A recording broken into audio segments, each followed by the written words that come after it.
Daily Words of God.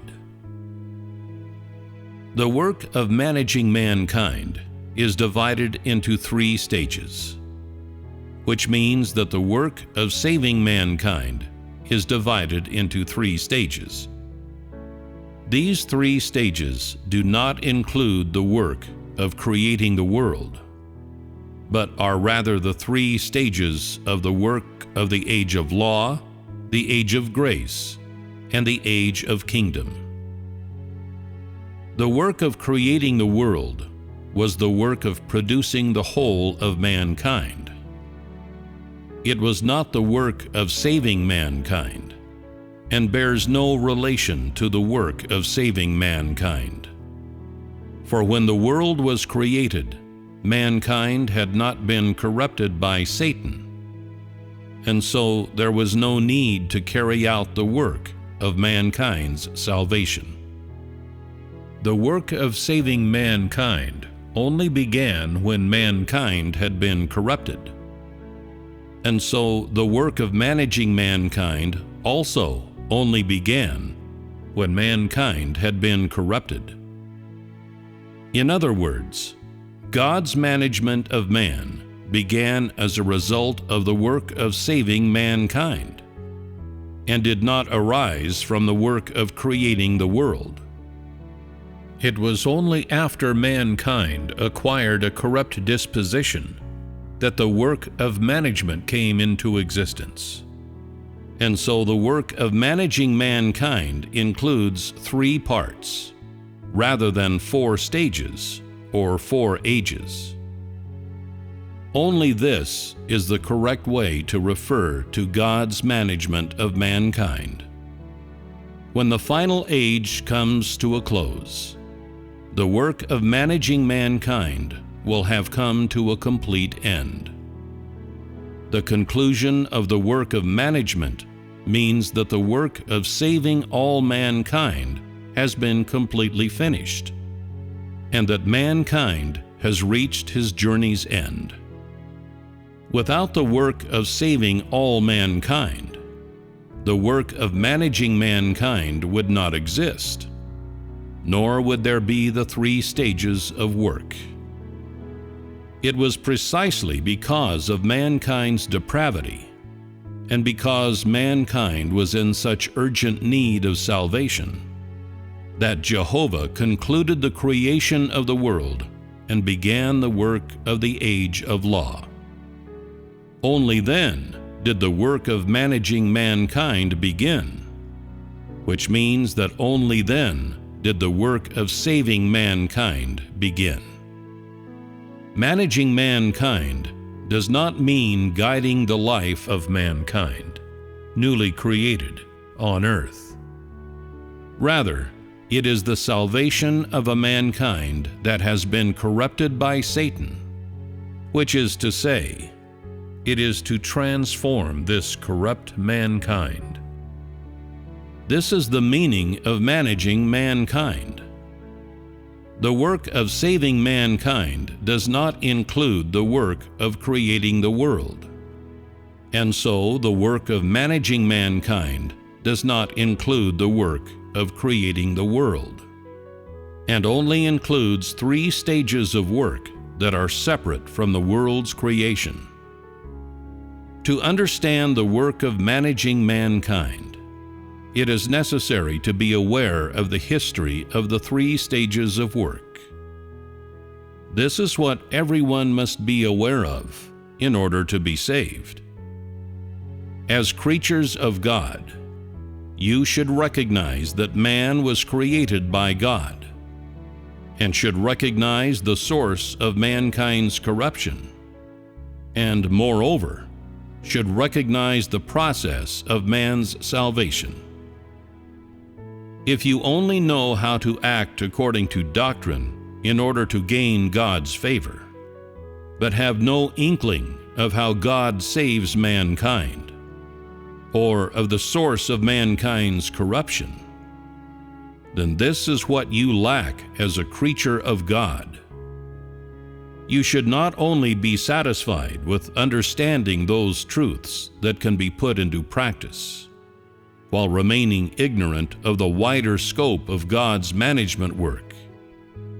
If this is the case, then you are too dogmatic.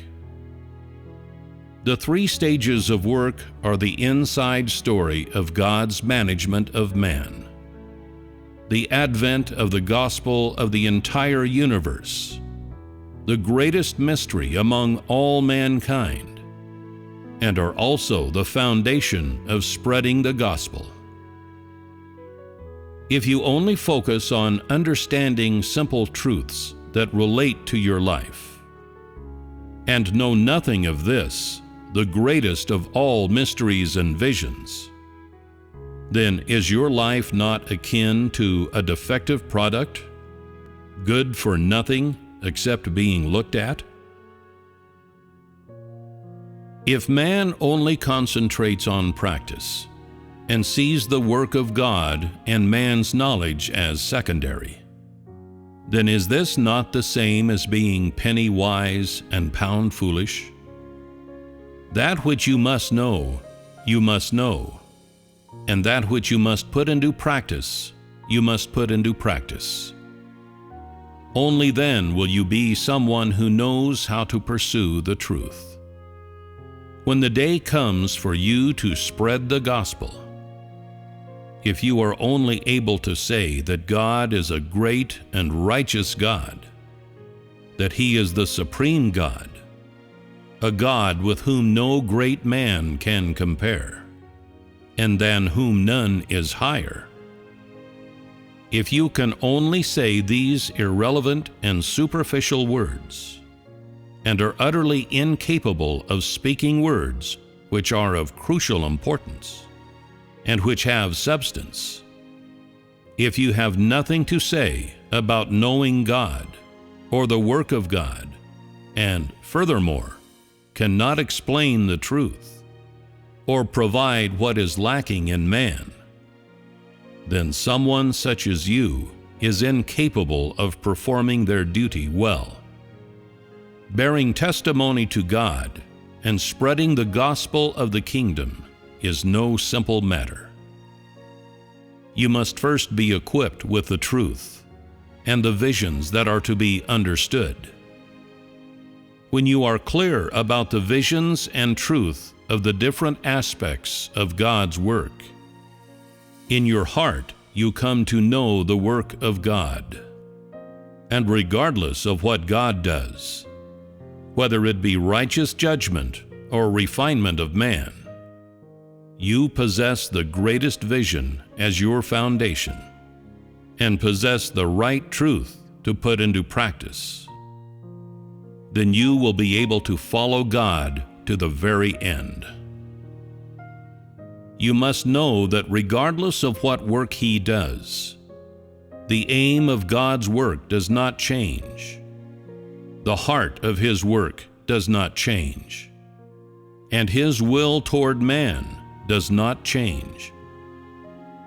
No matter how severe His words, no matter how adverse the environment, the principles of His work will not change, and His intention of saving man will not change, provided that it is not the revelation of the end of man or the destination of man, and is not the work of the final phase, or the work of bringing God's entire plan of management to an end, and provided that it is during the time He works man, then the heart of His work will not change.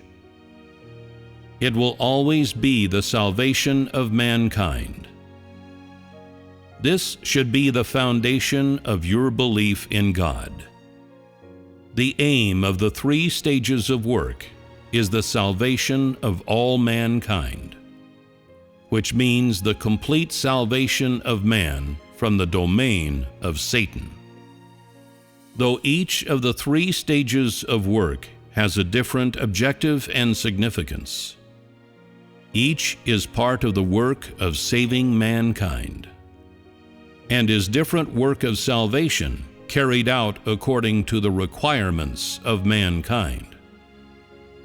Once you are aware of the aim of these three stages of work, then you will be aware of how to appreciate the significance of each stage of work, and will recognize how to act in order to satisfy the desire of God. If you can reach this point, then this, the greatest of all visions, will become your foundation.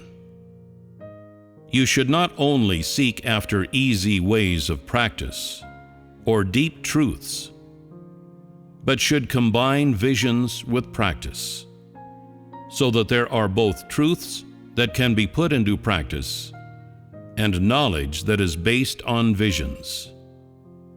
Only then will you be someone that wholly pursues the truth.